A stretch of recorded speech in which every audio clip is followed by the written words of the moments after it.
Píldoras Agile, los podcasts de BBVA.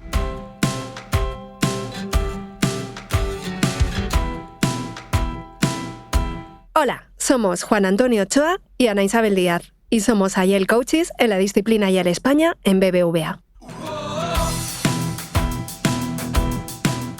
Hoy queremos compartir contigo algunas experiencias sobre la implantación del escalado Agile en BBVA.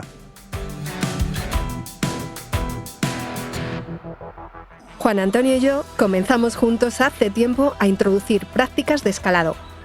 Algunas con mayor éxito, otras con menos, algunas con mucho esfuerzo y otras de forma casi espontánea. Pero sin duda, de todas hemos aprendido. Y esto es lo que queremos compartir hoy, nuestros aprendizajes en el escalado en BBVA usando la herramienta Sala Ovella.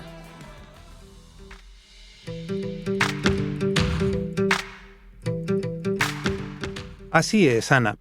Si te parece, vamos a empezar haciendo una pequeña introducción de qué consideramos escalado. El contenido completo está en el podcast de la temporada anterior, que se titulaba Mucho Scrum y mucho Kanban, pero ¿eso cómo se escala?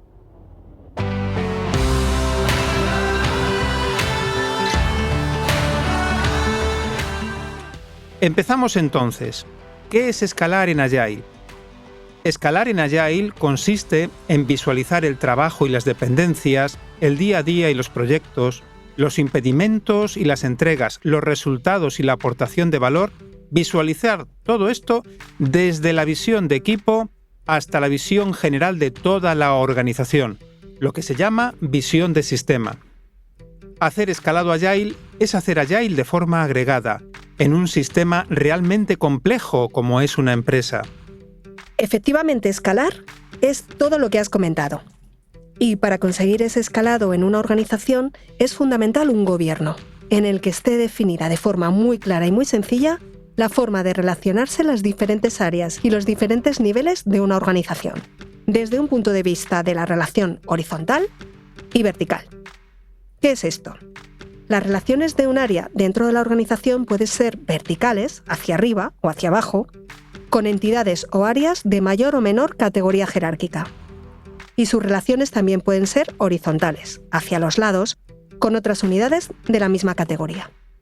¿Y por qué surge el escalado? Surge para dar cobertura a todas estas necesidades que hemos descrito. Me gustaría proponer un símil. Imaginemos que estamos en una fábrica y los equipos construyen piezas, cada equipo por separado. Las piezas que construyen los equipos se juntan formando componentes, y estos componentes se unen formando máquinas. Y todas las máquinas juntas forman una estructura compleja.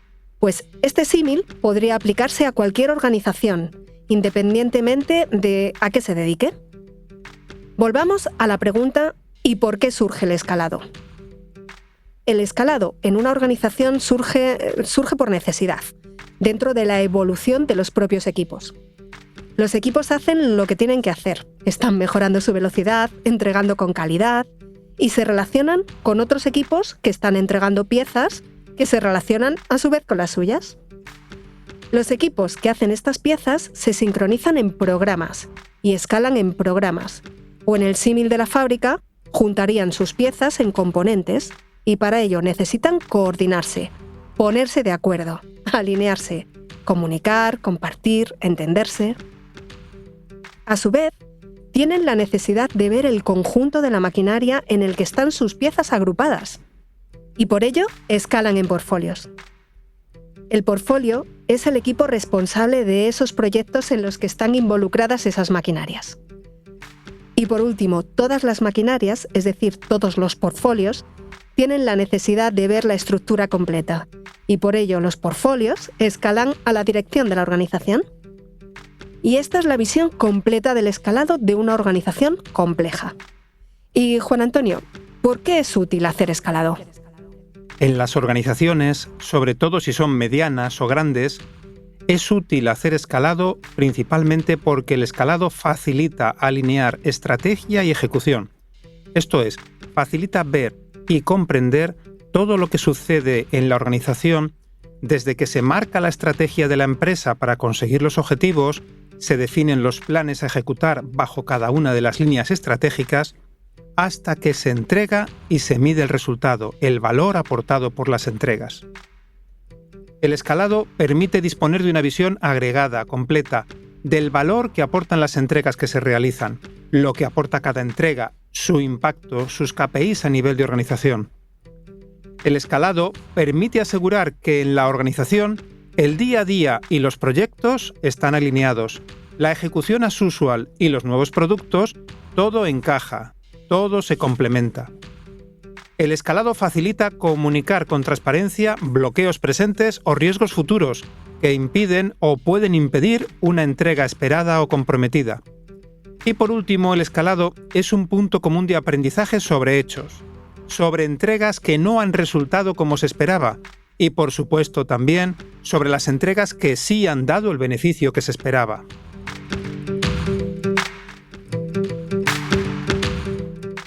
Pues si te parece, Juan Antonio, vamos a centrarnos en prácticas de escalado en los equipos de dirección, o en nuestro símil, en el nivel de escalado entre maquinaria y sistema completo. Cuando empezamos a agilizar los equipos, detectamos que dentro de la estructura compleja, que es una organización, las diversas maquinarias, los diversos sistemas, no se hablaban entre sí. Y lo que queríamos conseguir es que todos los equipos, a todos los niveles, tuvieran visión, tuvieran perspectiva completa. Y de cómo sus impedimentos podían poner en riesgo las entregas de otros equipos. También queríamos que se vieran las sinergias entre equipos y las ineficiencias, los solapamientos. Y por último, queríamos que tuvieran una visión de los datos agregados, en definitiva, los datos del sistema completo y no únicamente de su equipo como estaba sucediendo hasta ese momento. Juan Antonio, ¿y qué prácticas se realizaron? La principal práctica fue la sala Obeya. Porfa, Juan Antonio, repítemelo. ¿Cómo se llamaba esa sala? Obeya, la sala Obeya. Obeya es una palabra en japonés que se puede traducir por sala grande y que se ha convertido en referente para hacer técnicas de escalado. ¿Qué sucede en esa sala? En esa sala se preparan una serie de paneles para visualizar los objetivos y la estrategia completa del banco, visualizar la información que se refresca de forma periódica con los datos de las iniciativas en curso, las nuevas iniciativas y los impactos de las entregas de esas iniciativas. Nos imaginamos entonces cómo empezamos con esta práctica de sala Obeya, una sala llena de paneles gráficos, visuales, en los que ordenábamos una serie de tarjetas en formato ficha, que preparábamos de forma manual, con diversa información. Los objetivos anuales de la empresa, las líneas estratégicas y las diferentes iniciativas y proyectos que se ejecutaban bajo esa estrategia, los KPIs de negocio y su evolución, visualizando cuánto nos costaba hacer cada iniciativa y el retorno que nos daban las entregas de estas iniciativas. Pues bien, en esa sala, con ese entorno, hacíamos las sesiones de sincronización para compartir la visión de la estrategia, para poner en común el resultado de las entregas. En las sesiones veíamos también los impedimentos que habían sido escalados, con lo que conseguíamos transparentar, identificar y muchas veces resolver problemas que afectaban entregas relevantes. Además, hacíamos seguimiento de cuánto tiempo llevaba el impedimento sin resolverse.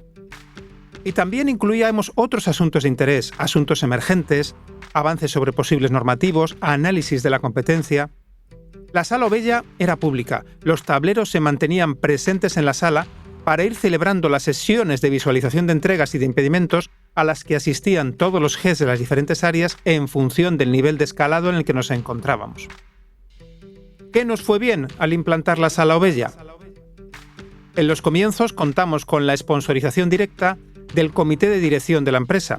Gracias a este impulso no nos costó mucho arrancar esta práctica. ¿Y qué no nos fue bien?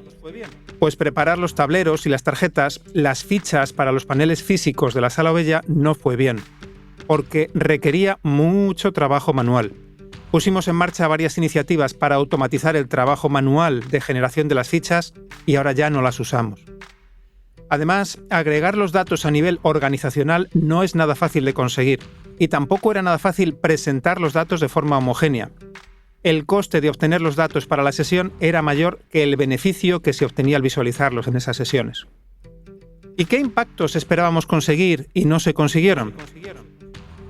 No conseguimos romper silos, se mantuvieron las reuniones one-to-one o reuniones individuales, se mantuvieron los comités de seguimiento de negocio.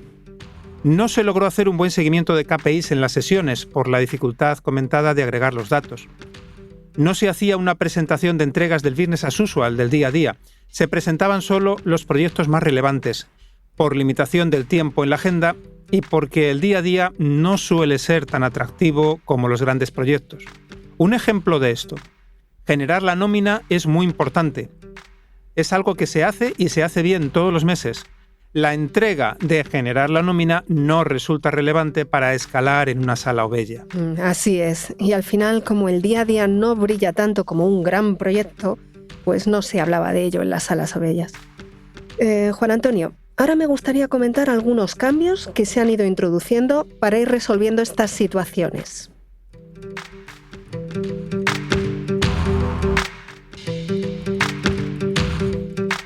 En la agenda de las sesiones de la sala o vella se han ido eliminando algunas secciones que no aportaban tanto valor como esperábamos.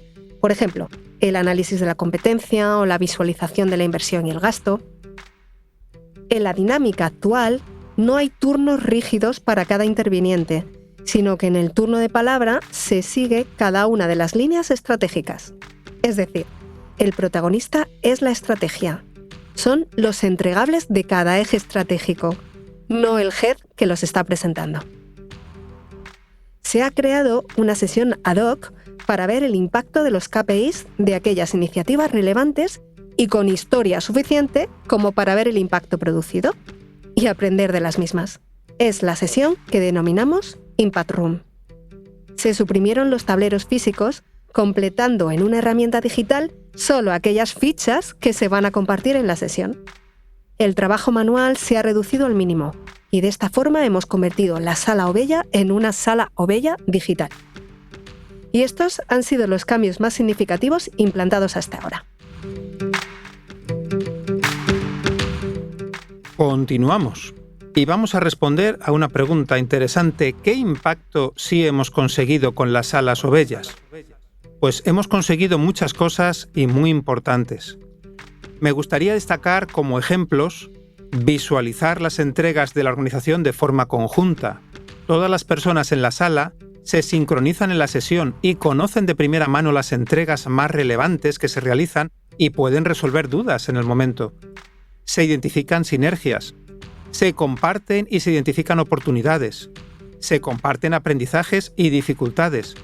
Se habla de impedimentos y de riesgos con total naturalidad. Y un impacto que me gustaría resaltar, el cambio de mentalidad. Cambiar del estoy trabajando al hemos entregado y este ha sido el valor de la entrega.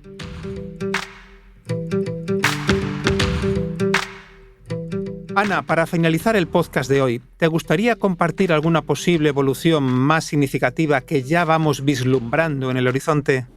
Claro que sí.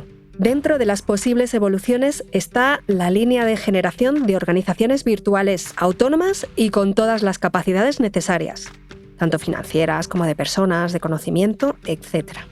Y que sean un reflejo vivo y exacto de la estrategia de la entidad. De esta forma, el escalado deja de ser necesario porque cada organización virtual es autónoma e independiente en su línea estratégica, eliminando esa necesidad de reporte.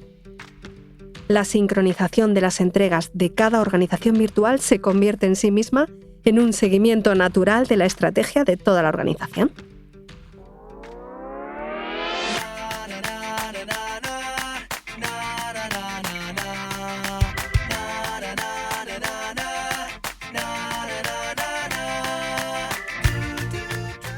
Pues aquí cerramos nuestro podcast de hoy de Píldoras Agile, en el que hemos compartido experiencias sobre escalado y sobre la sala o vella. Nos vemos en el próximo podcast. Hasta pronto.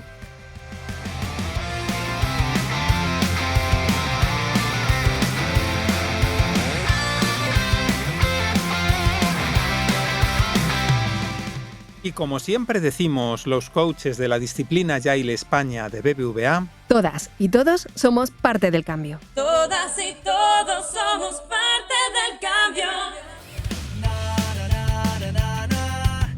Recuerda que puedes suscribirte a todos los podcasts de BBVA en iVoox, Apple Podcasts, Spotify y Google Podcasts, además de seguir toda nuestra actualidad en bbva.com. Y si quieres, puedes también contactarnos a través del correo electrónico bbvapodcast@bbva.com para darnos feedback y enviarnos tus sugerencias y opiniones acerca de este podcast.